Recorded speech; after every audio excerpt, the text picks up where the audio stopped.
पंतप्रधान नरेंद्र मोदी एनडीएच्या मदतीने केंद्रात तिसऱ्यांदा सत्ता स्थापन करण्यासाठी दावा करणार आहेत।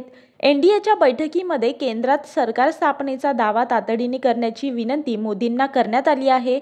एनडीएतील घटक पक्षांच्या नेत्यांनी मोदींना पाठिंब्याचे लेखी पत्रही दिले असून मोदींच्या मंत्रिमंडळाचा शपथविधी शनिवार 8 जून रोजी होण्याची शक्यता होती, परंतु आता रविवारी 9 जून रोजी शपथविधी होण्याचा अंदाज वर्तवला जात आहे। पंतप्रधान नरेंद्र मोदींनी बुधवारी पंतप्रधान पदाचा राजीनामा देशाच्या राष्ट्रपती द्रौपदी मुर्मू यांच्याकडे सोपवला। द्रौपदी मुर्मू यांनी त्यांचा राजीनामा स्वीकारला असून नरेंद्र मोदी यांची नवं सरकार स्थापन होईपर्यंत काळजीवाहू पंतप्रधान म्हणून कायम राहण्याचे आवाहन देखील त्यांनी केले। पंतप्रधान नरेंद्र मोदी यंदा तिसऱ्यांदा पंतप्रधान पदाची शपथ घेणार आहेत। त्यांच्या या तारांकित शपथविधी सोहळ्यासाठी अनेक परदेशी नेते विशेष पाहुणे म्हणून येणार आहेत।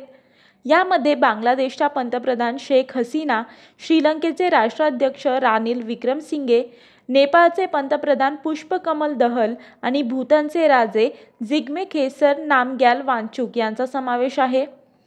भाजपच्या नेतृत्वाखालील एनडीएने लोकसभा निवडणुकीत 543 पैकी 293 जागा जिंकत बहुमताचा आकडा पार केला, तर इंडिया आघाडीनेही एक्झिट पोलचे अंदाज धुडकावून लावत 234 जागा जिंकल्या। भाजपचे सर्वाधिक वर्चस्व असलेल्या उत्तर प्रदेश आणि महाराष्ट्रात भाजपने खराब कामगिरी केली असून इंडिया आघाडीने इथे विजय मिळवला आहे।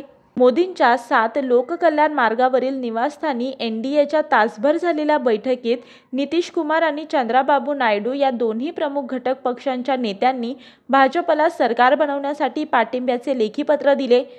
या बैठकीमध्ये नितीश कुमार यांनी मोदींना लगेचच राष्ट्रपती द्रौपदी मुर्मू यांची भेट घेऊन सरकार स्थापनेचा दावा करण्याची सूचना देखील केली। यासोबतच एनडीए बरोबर असल्याची ग्वाही नायडू यांनी दिल्लीत येण्यापूर्वी विजयवाडा येथेच दिली होती। मी वर्षा काटेकर, योद्धा न्यूज, नवी मुंबई।